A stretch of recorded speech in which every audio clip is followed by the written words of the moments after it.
शहजादी और 3 बौने। एक अनोखी और जादुई कहानी। एक दफा का जिक्र है। बहुत दूर एक पुराना सा महल था जो जंगल के किनारे बना हुआ था। उस महल में रहती थी एक शहजादी नूर उल ऐन। वो सिर्फ खूबसूरत ही नहीं बल्कि बहादुर और अक्लमंद भी थी। लेकिन उसकी जिंदगी में एक राज था जो उसे कभी आजाद नहीं होने देता था।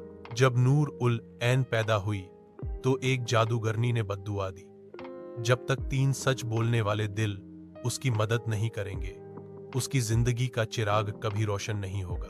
वक्त गुजरता गया और शहजादी महल में कैद रही। बादशाह को डर था कि कहीं कोई सच बोलने वाला उसे जादूगरनी के जादू से आजाद न कर दे। फिर एक दिन शहजादी ने फैसला किया कि वह अपनी किस्मत खुद लिखेगी। वह महल से भाग गई और चलते चलते एक अजीब सी वादी में पहुंची। उस जगह पर 3 बौने रहते थे। एक बौना बहलोल जो हर वक्त हंसता रहता था लेकिन बिना सच बोले कभी हंसता नहीं था। 2 बौना फहीम जो हर राज जानता था लेकिन सिर्फ सच्चे सवाल का जवाब देता था।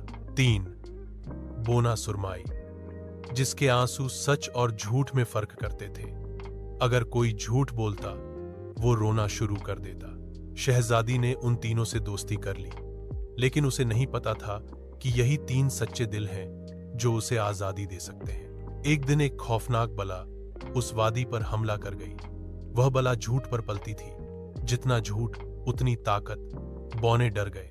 शहजादी ने उस बाला का सामना किया लेकिन वह हमेशा हार जाती थी क्योंकि उसने कभी सच बोलना सीखा ही नहीं था। आखिरकार उसने अपनी आंखों में आंखें डालकर कहा, मैंने हमेशा अपने आप को कमजोर सा मुझे, लेकिन आज समझती हूं कि सच ही मेरी असली ताकत है। यह सुनते ही बोना बहलोल जोर जोर से हंसने लगा। बोना फहीम ने कहा, यही वह सच है जिसका इंतजार था। और बोना सुरमई के आंसू खुशी में तब्दील हो गए। उन तीनों ने अपना सच्चा दिल शहजादी को दे दिया। जादू टूट गया। बाला राख में तब्दील हो गई। शहजादी ने एक नई सल्तनत की बुनियाद रखी जहां सिर्फ सच्चाई, दोस्ती और हिम्मत का राज था।